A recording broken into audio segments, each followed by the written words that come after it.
vamos avançar para a segunda-feira. Na segunda-feira, então, nós vamos ver a continuidade do diálogo de Jesus com a mulher samaritana e vamos mais uma vez relembrar essa indisposição, esse ódio que havia entre as duas raças. E Ellen White, ela faz extraído também desse mesmo capítulo, ela faz aqui uma afirmação que o ódio existente entre judeus e samaritanos bloqueava a mulher de prestar o favor, mas era a água que Jesus estava pedindo. Isso seria a única exceção, mas esse ódio, essa animosidade, ela impedia. Mas, assim como aconteceu com Nicodemos, Jesus também sabia o que ia no coração dessa mulher. Jesus sabia. E quando Jesus, então, pede água para ela e ela reage assim, olha o que Jesus, então, respondeu. Verso 10. Eu acho isso aqui uma das coisas mais lindas dessa história. Se conheceras o dom de Deus, e quem é o que te pede, dá-me de beber, tu lhe pedirias e ele te daria água viva.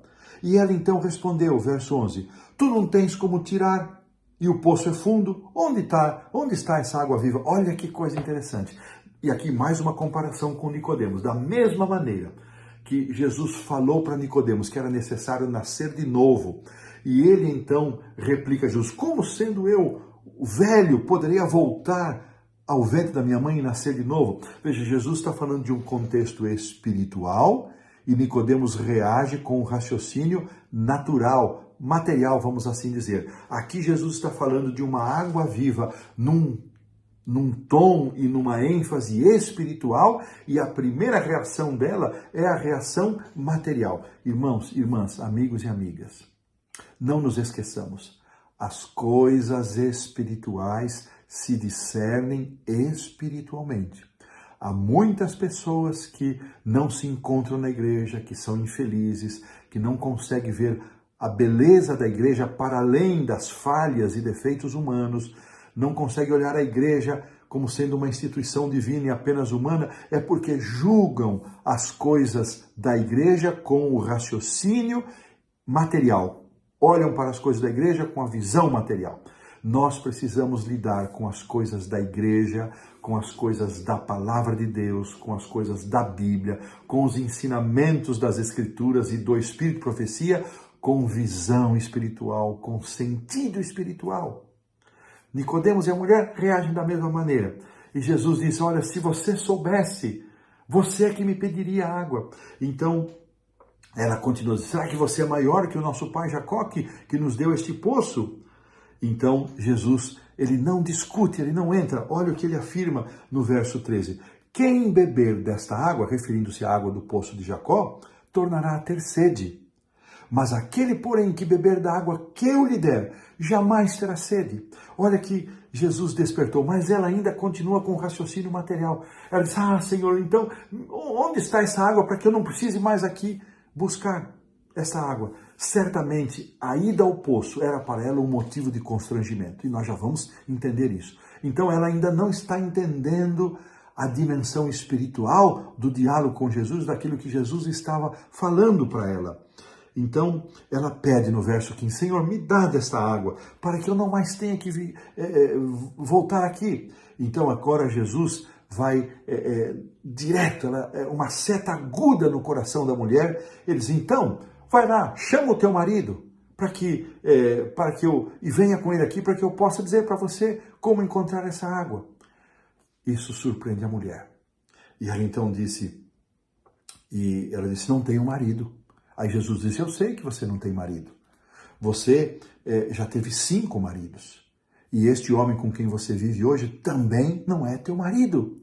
E isso chocou a mulher. Foi um tremendo choque para ela ouvir essas palavras de alguém estranho que sabia exatamente em que situação ela se encontrava. E era por isso que ela tinha esse constrangimento todo de não estar, ela era mal falada, as outras mulheres a viam com maus olhos e certamente com crítica, com dureza de coração. Certamente se ela fosse em horário onde estariam outras mulheres, ela se sentiria julgada, condenada, executada.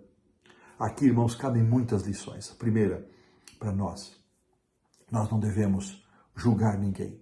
Por mais que nós pensemos e achemos que sabemos da condição de uma pessoa, por mais que os frutos da vida de uma pessoa sejam frutos de pecado, de escolhas ruins, não nos cabe julgar. Não nos cabe julgar. Segundo, como é que Jesus olha para as pessoas? Veja, era uma mulher de moral duvidosa, uma pessoa indigna, e Jesus está ali, porque Jesus se aproxima dos indignos. Será que você e eu nos achamos dignos demais, merecedores da presença de Jesus? Talvez essa nossa percepção nos afaste de Cristo. Mas o senso de indignidade daquela mulher despertou em Cristo misericórdia, compaixão.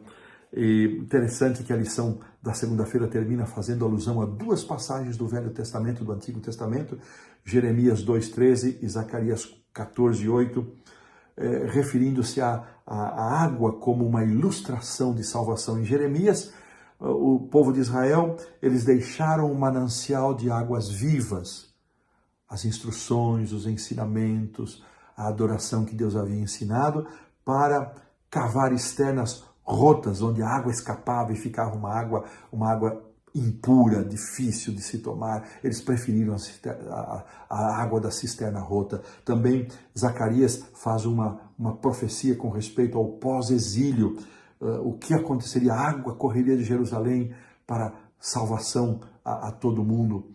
E o próprio Jesus, então, no verso 14, destacando, ele diz: aquele, porém, que beber da água que eu lhe der, jamais terá sede. Que coisa linda! De que fonte nós estamos bebendo, meus irmãos? Será que estamos bebendo da fonte limpa, de água viva, que o Senhor Jesus nos oferece? Sabe, irmãos, eu tenho me preocupado demais com muitos dos nossos membros, muitos dos nossos irmãos, indo beber em cisternas rotas, deixando de mitigar a sua sede na palavra de Deus, que é a água pura, deixando de beber a fonte pura dos escritos do Espírito de profecia, a manifestação moderna do dom profético, para embebedar-se, para tentar matar a sua sede com as águas da cisterna rotas. Esta lição nos leva, queridos irmãos, a uma reflexão sobre qual é a fonte de água que nós estamos utilizando para mitigar a nossa sede. Com este pensamento, então, pomos um ponto final aqui na lição da segunda-feira.